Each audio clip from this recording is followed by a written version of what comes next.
लाउनुहोस्। तपाईँको आमा बाउको बिचमा झगडा हुँदैछ, दिनरात बुढाबुढी कहिले मिल्दैन भने तपाईँको घरमा नि आराधनाको माहौल सृजना गर्न थाल्नुहोस्।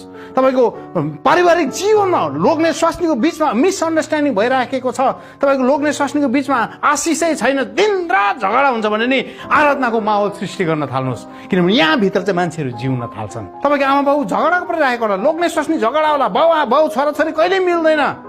They don't have time of piece. शान्तिको समय नै छैन घरमा।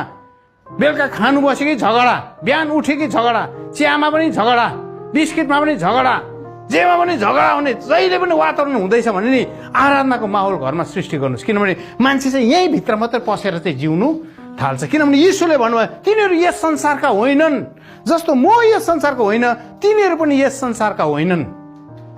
They don't belong to this world. यिनीहरू यो संसारको हुँदै होइन। त्यसले गर्दा चाहिँ नि यो संसारले यिनीहरूलाई चिन्दैन भनेको छ।